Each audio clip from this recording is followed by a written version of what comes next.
Tanuja master mind అనాలి. ఎందుకు అంటే కళ్యాణ్ గెలవడానికి తనుజనే కారణం. ఎలా అని నేను చెప్తా.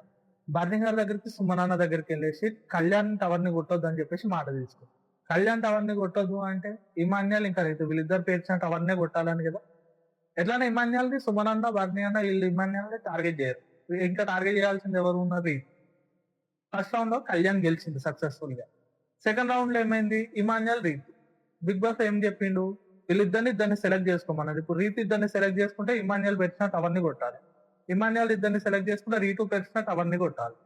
అట్లా రీతు ఏం చేసింది? డెమాన్‌ని, తనుజని సెలెక్ట్ చేసుకుంది. ఇమాన్యుయల్ బర్నీ గారిని ఇంకా కళ్యాణ్‌ని సెలెక్ట్ చేసుకున్నారు. బర్నీ గారిని, కళ్యాణ్ వీళ్ళిద్దరు ఏం చేసిర్రు? రీతు టవర్‌ని కొట్టడానికి ట్రై చేసిర్రు గానీ మాక్సిమం తాకలేదు. ఇటు ఇమాన్యుయల్ సైడు డెమాన్ ఎగిరెగిరి కొట్టిండు అసలు ఆవేశంతోని ఎగిరెగిరి కొట్టిండు కానీ బాల్స్ ఏం తాకలేదు. కానీ తనుజ మాత్రం నీట్‌గా కొంచెం వెయిట్ చేసి స్లోగా కొట్టిన బాల్స్ అదేంది ఆ టవర్ కింద పడేలా కొట్టింది.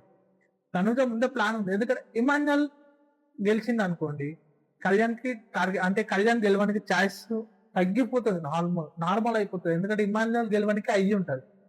అదే ఇమాన్యుయల్ ఈ గేమ్‌లో ఓడిపోయిందనుకో, రీతు గెలిచిందనుకో, రీతుతోని కళ్యాణ్ గెలవనికి ఛాయిస్ ఎక్కువుంటది. ఎలానో ఇమాన్యుయల్ ఓడిపియాలని చెప్పేసి ఇమాన్యుయల్‌ని ఓడిపించింది, రీతుని గెలిపించింది. దాని తర్వాత వీళ్ళిద్దరు ఆడిన గేమ్‌లో రీతు ఎలానైనా ఓడిపోయింది. ఎందుకంటే అక్కడ ఉన్నది కళ్యాణ్ కదా! కళ్యాణ్ గెలిచిండు. టికెట్ ఫినాలే గెలుచుకున్నాడు. అలా తనుజ ప్లాన్ చేసింది, గెలిపించింది కూడా. మీరు ఎపిసోడ్ మొత్తం చూస్తే మీకు క్లియర్‌గా అర్థమైతది. కళ్యాణ్ గెలిచేటప్పుడు తనుజ ఆడిన విధానం చూడండి. అక్కడ మాట్లాడిన విధానం చూడండి. మీకు క్లియర్‌గా తెలుస్తది.